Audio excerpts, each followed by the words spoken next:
you better strap yourself in because we are not holding back at all.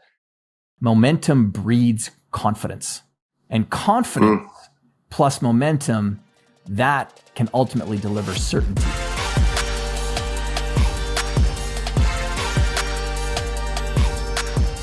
Welcome back to another episode of The Burn. I am Ben Newman, and you know how we do this every single week. We're going to bring you a story of an athlete, an entertainer, a celebrity, a coach, somebody who's performing at the highest possible level, who's recognized that why and purpose is not enough. You have to understand that underlying burn that ignites your why and purpose, that then causes you to show up when you don't feel like it, but especially after you win. Now, I can tell you, I will mention from time to time how excited I am about having a guest on this show. Today, you better put your seatbelt on. You better strap yourself in because we are not holding back at all. Todd Herman, I'm going to say, is a longtime friend of mine, even though we recently just finally got to know each other. I mean, I'm talking, this is probably like 10 plus years bouncing back and forth, DMs, people saying we should connect. Todd had me on his show. We're now bringing him to you on The Burn. And I can tell you in the interactions that we've recently had, it is literally like two minds that understand the same things, believe in the same things, understand the strengths that lie inside of you, and also understand the bullshit that exists in the world today and what you see on the internet. And I would almost put the two of us, I don't want to speak for Todd, but almost like disruptors of wanting to remind you that discipline is the way and you should not be fooled by things that you see on the internet. You have to go to the trusted path of what success looks like from practitioners who have been doing this for long periods of time. He's the author of The Alter Ego Effect. You maybe have seen him on the Today Show, on CBS, Fox Sports. I could keep going on and on and on. But Todd has been a disruptor in the sports world and in the business world for over 20 years. And most often, similar to my work a lot of times, it's behind the scenes when he's making the biggest impact, and you never see it, but you're probably watching it in your favorite athletes and working with your favorite corporations. Todd Herman, welcome to The Burn. Newman, I've been pumped for this one. And yes, we have a meeting of the minds that is very easy for us to sync up. So let's bring it. So I want to start with I was watching Netflix last week during my travels. And when I get up in the air, it's one of the things I like to do to just kind of cut back and relax. But then I was watching Swamp Kings on Netflix about the Florida Gators. So it's hard to relax when you're watching a documentary about Tim Tebow and Urban Meyer. You're almost ready to like go speak again or go coach somebody. And Urban Meyer made a comment. I'd love to start here with you.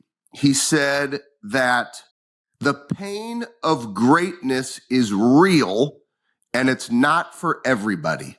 The pain of greatness is real and it's not for everybody. How much truth is there to that statement in your work with high performers?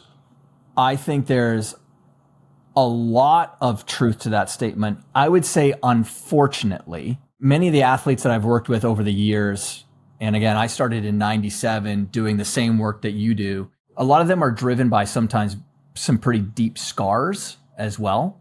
Some of the pain that they're seeking in their greatness, it's like just a muscle that they have, that they've been dealing with it for a really long time anyway.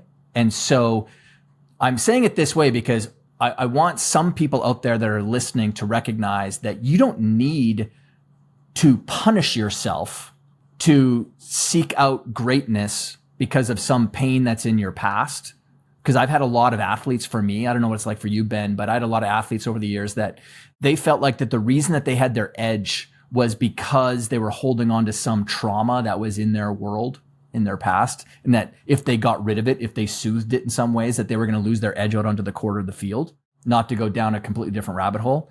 But I would 100% agree with the fact that if you do not actively seek out the pain will find you anyway. Because there's going to be the pain of regret, as my mentor Jim Rohn would talk about, or there's going to be the daily discipline pain that you have to go through, and there's sacrifices of you not going to your friend's barbecue because you had to go and put the work in right now so that you're prepared for, your meetings next week or whatever. So pain exists no matter what.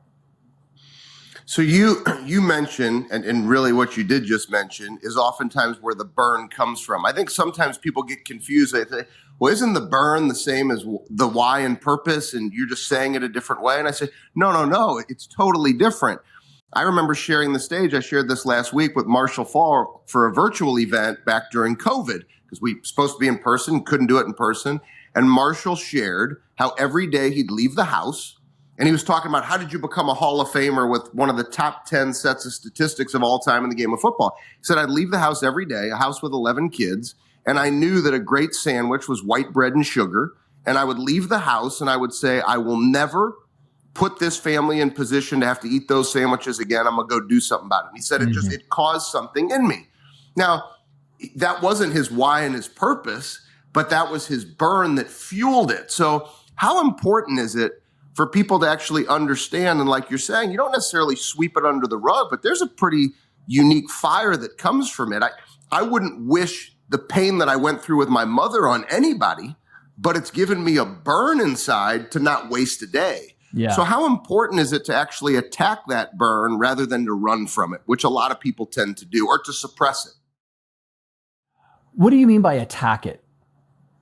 So like for me, when I think of the burn, like I'm going to attack my opportunity. So when I think of my mom, so she passed away at 38, I'm 44. I've been given 6 extra years. So when I think of not wasting a day, I'm going to attack the opportunity that I have today as opposed to suppress it and say, woe is me. I mean, my story is my story. I'd give anything to have my mother back, but that's not my reality. Yeah.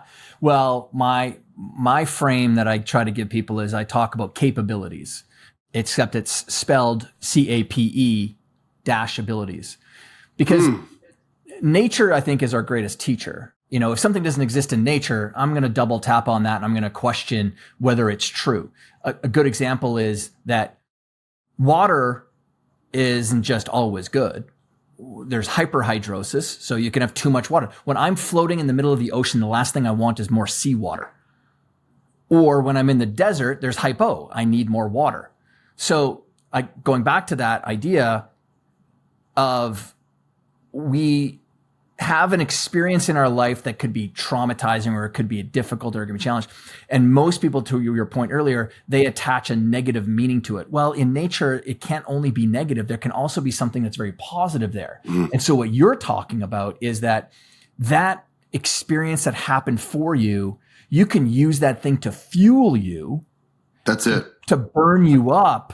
And for me, I had some terrible experiences when I was a young kid and being sexually molested and assaulted at a church camp over the course of several days.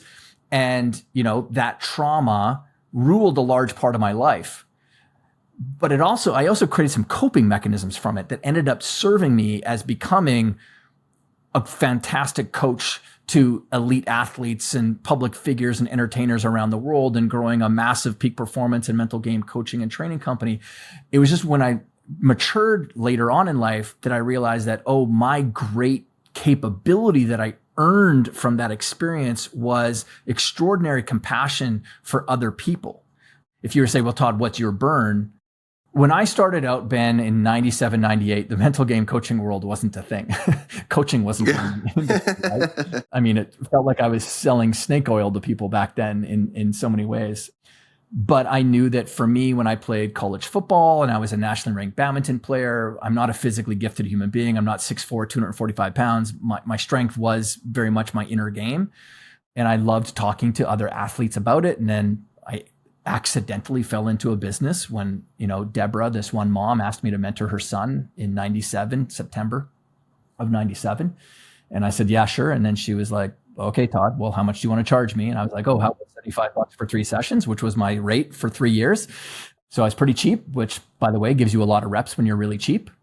But early on in my career, I thought I was competing against sports psychologists. And then I went out and I saw some of them speak, and I was like, I'm not competing against them, because I outcare all of them. I actually care about these kids, and they don't care. They're doing it as a career. I had one lady that I saw speak in front of an academy. It was a hockey academy in Canada. And literally her opening part of the talk was, I don't normally talk to kids because I actually don't like working with kids, but I hope some of you can kind of get some things out of my talk. And I was sitting there going, you've lost them. They're not going to listen to a word that you say. And success for me, I was like, oh, I'm going to win. Like, this is going to be so easy because I'm going to outcare them. But my burn for growing that business was, there was a 16-year-old kid who I got at the end of his kind of playing career, unfortunately. He was highly ranked when he was 13 years old.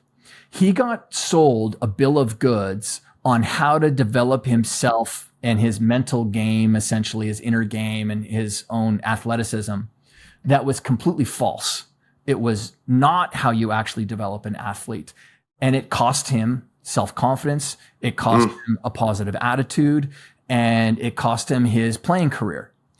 There are a bunch of 13-year-old kids out there, because that was who I was serving at the time, who I'll be damned if I let some freaking clown that just because they have a couple of letters behind their name and they stayed in school for 8 years, give these kids a bunch of really bad ideas about what it will take to get to where they're going to go, or the principles or the methods or the tactics for how they can develop themselves mentally. That was I cared about, because I was that 13-year-old kid too at one point in time.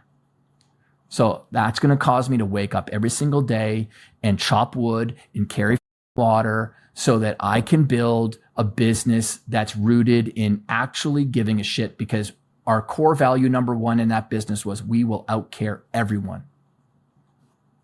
No one will beat us on the treadmill of care.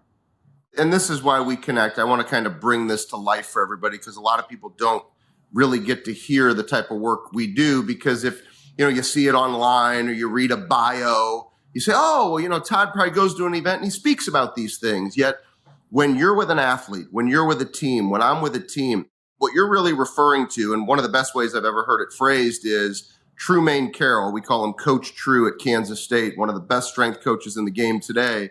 He always says it's our responsibility to develop real relationships, REAL. And if you're not in this to develop a real relationship and to care and understand their burn or their uniqueness, like, this isn't for you. Yeah. And unfortunately, there's a lot of people, they come in and speak and they're gone. And, I worked with the national champion.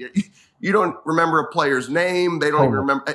And there's nothing wrong with that. It's needed. And a lot of those individuals do build relationships and do that the right way, even though they speak to multiple schools. There's a lot that don't. There's many that do it the right way. But what you and I do, and I want to go behind the scenes, because when we did your show, this really hit you when I said it. You actually, it was before we hit record, I believe. Yeah. You and I were talking, and you were like, well, so what does your kind of work do? And I said, well, Todd, I want to know, what is this kid's burn? And what's the unique word? What's the word when I say it to him? So in the middle of a game, when I'm on the sideline, I can put a hand on each side of his helmet, look him dead square in the eyes when maybe he's made a mistake, and say that one word, and it ignites him to have intentional focus to go attack the next 6 seconds. And you lit up like, okay, you really do know what you're doing. Yeah. Tell me about that moment and why that's the difference from being a practitioner to being just somebody who goes and speaks. Both are massively valuable, but what's the difference in a practitioner when people hear us say that? So for the average listener, so I started this in 97, and then I sold my peak performance and mental game coaching training company to Real Madrid in 2014. And through that time, there wasn't many people that I came across that are like Ben, that are practitioners that actually do work with people intimately at the highest levels of athletics, or even, business, or, in my case, I work with entertainers as well. And so I was laughing when you said that, because we really do try to come down to a fine and sharp toothed tip, the tip of the spear. What I mean by that is language is how we create our world. we do. Like, I mean, I don't know about you, but I pay attention so much to the words that people use when they describe their situation. Not even the sentence structure itself. I'm paying attention to your choices of words, because that gives me a window into your attitudes and your paradigms and your ways that you look at the world and how you perceive yourself even. I just got off of a mentoring call with a guy who's getting on the PGA Tour, and just the way that he phrased something. And we had a 20-minute deep conversation about that one word that he chose. And he had a massive epiphany and breakthrough because I caught the word. So when you said that you try to find the word with somebody, I'm like, okay, well, this guy gets it, because you're looking for the tip of the spear that you can poke him with that will prod him to a completely different action set out onto that competition, whatever it might be for him or her. And why that's so important and why you only find that in the practitioners of the world is because it takes extraordinary patience. And you need to remove your own ego, because what you can't go and do, Ben, is you can't prescribe the word. Because that's right. It's like me. I can't sell alter egos off of a shelf. Alter egos are very personal to the player. Like when I created the Black Mamba with Kobe back in 2004, there was no Black Mamba. I gave Kobe a couple of assignments, and then he found the Black Mamba as a source of inspiration because he was watching Kill Bill, and there was a certain scene, and you couple that with what he was going through in his personal life at the time, and it just was a collision course. I could have never gave him the Black Mamba. So, but you going and being patient with the process and digging into someone's story and then asking them, well, what was so important about that? And why do you care so much about that experience that you had with your mom? And then all of a sudden, Deborah becomes the name, which is the tip of the spear for you. That's just how I can separate very quickly who are the people who are actually doing the work, and then who are the people who are influencers that are posturing on social media with, really well done reels and great hooks and great calls to action and blah, blah, blah, blah. But I can very quickly see who are the reals and who are the fakes.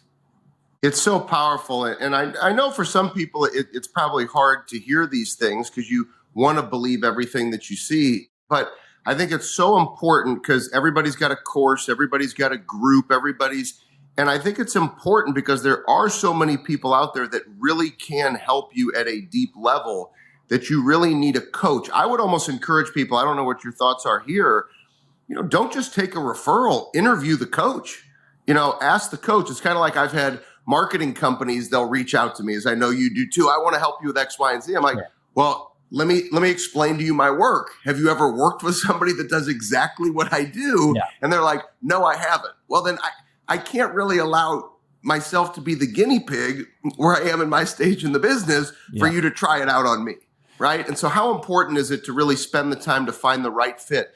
Because nobody goes through life.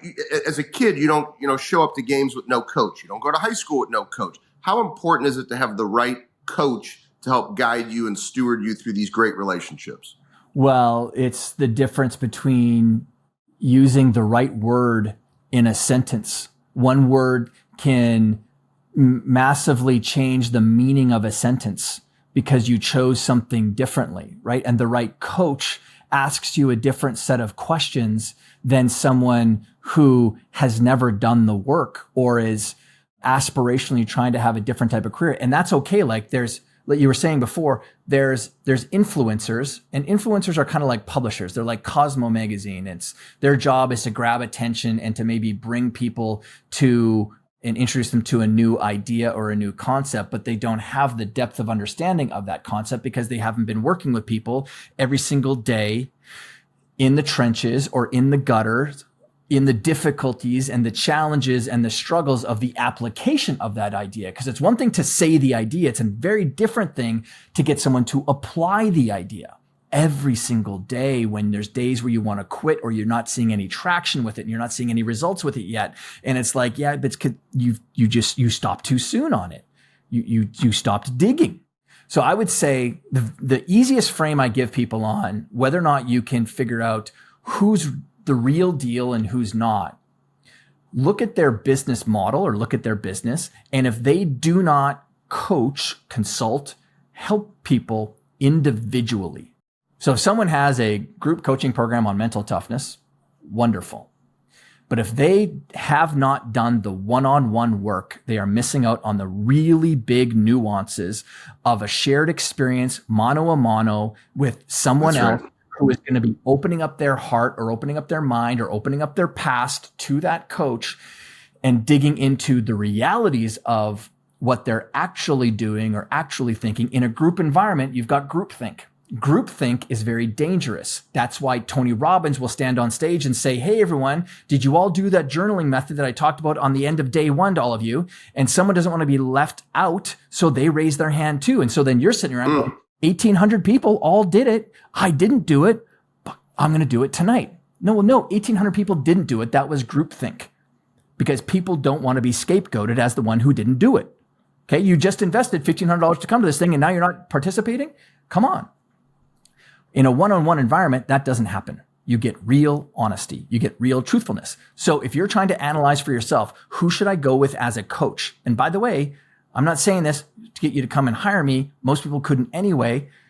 But it's even when you're consuming content of someone who is a coach, because you can get coached by Ben or myself for free by consuming our content online. And then when you could afford it, now you can really get onto the road. But just analyze, are they doing it one-on-one? And this goes for agency work. There's people who are telling you exactly how to build your social media following. Yeah, but do they have a consultancy that has to execute these strategies with a client like Ben Newman, where now the rubber really meets the road? Because there's a lot of stuff that can be hidden inside of courses or inside of group programming. Yeah.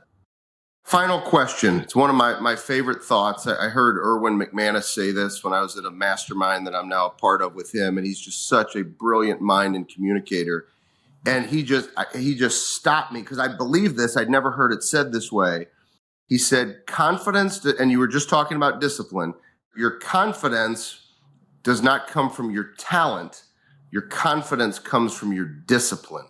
So your confidence does not come from your talent. Your confidence comes from your discipline. So I'd love for you to paint this picture of the difference, but then also why a Kobe Bryant is a Kobe Bryant, because he really had both.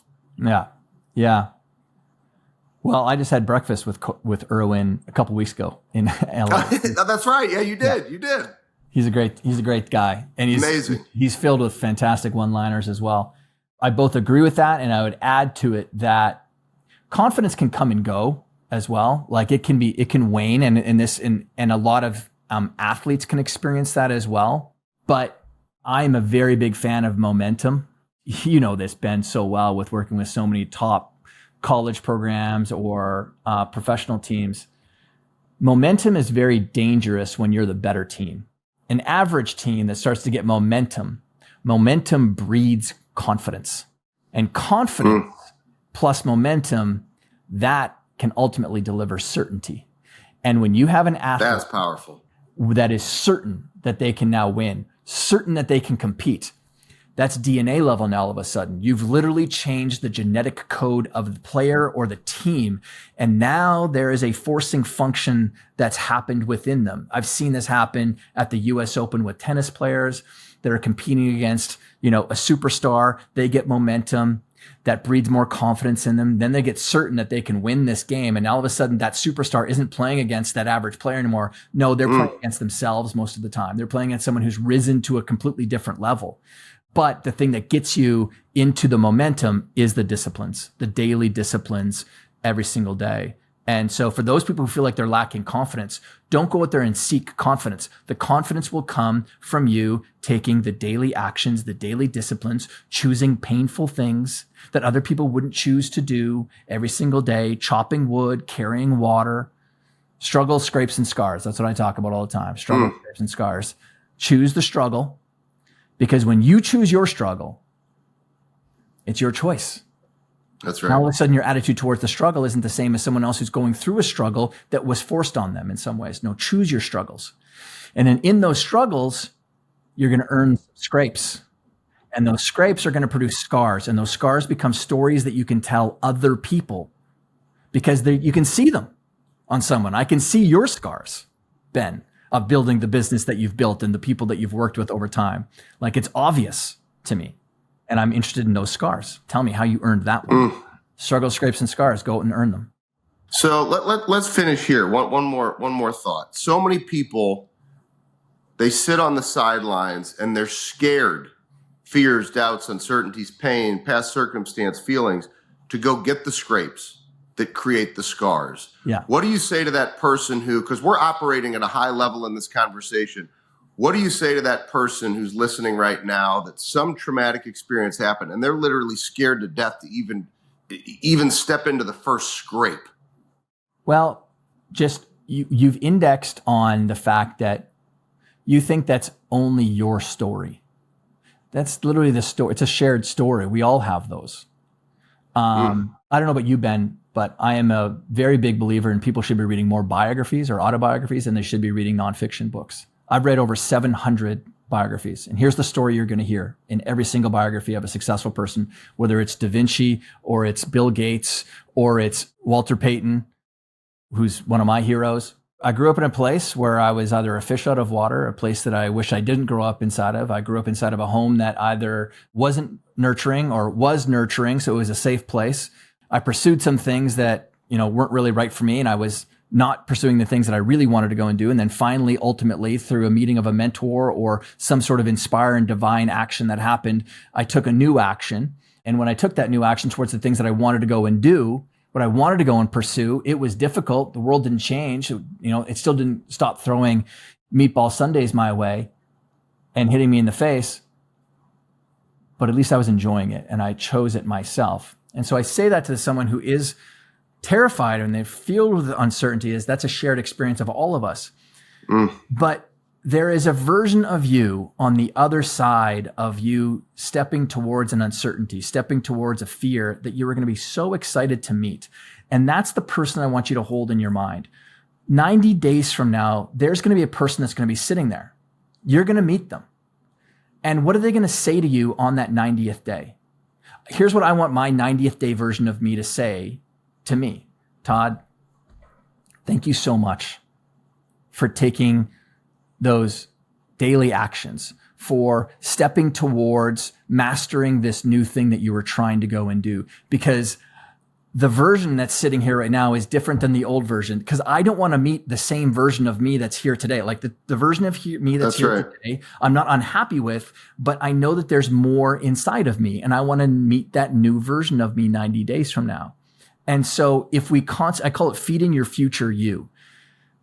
Let the future you to decide on your today's actions so that you can meet that future version of you and be excited about the person that's going to be there when you do. Get out of your own head of what you think you're capable of right now, because that's a lie. It's not true. You're capable of so much more. And you're always bigger than those fears, those uncertainties, and those doubts. You're always going to find a way. And how I know that's true is you're here. You're here now. That means that you've gone through a bunch of things and you're here now. You haven't quit. You're not 6 feet in the ground. You're here now, which means you can be here tomorrow by stepping towards some fear, some small doubt that you've got. And then you're going to be feeding a future version of you that I selfishly want to be brought to life, because I want more people, more human beings that are out there doing things that light them up, doing things that scare them, because it's going to make the world a better place for my young kids. And now you understand why Todd and I get along. Now you understand why Todd is on the burn. And now you understand why I'm going to let that be the mic drop. Because what just happened in those final 2.5 minutes was Todd looking you directly in the eyes or speaking right into your ears. And I want you to rewind it. And I want you to listen to those last 2.5 minutes. I've never said this on a pod. I want you to rewind it. And I want you to listen to the last 2.5 minutes.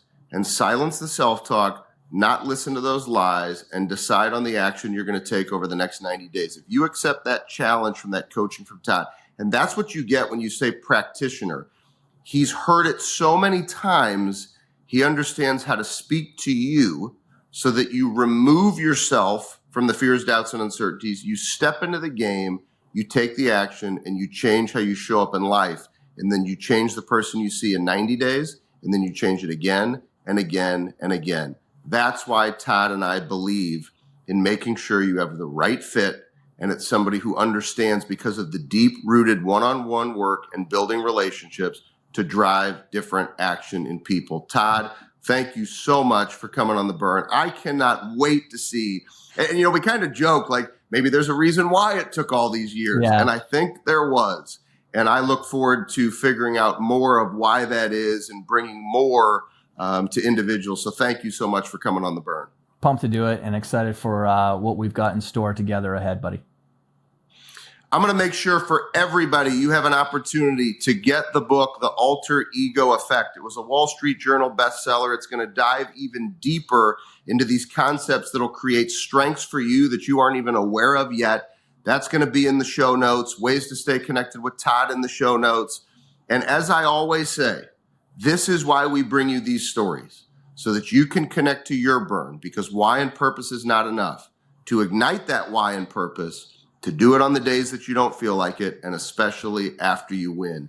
This is The Burn. We appreciate every single one of you. Subscribe, share. We appreciate you. Love you being a part of our community. Let's keep attacking together. We'll see you next week.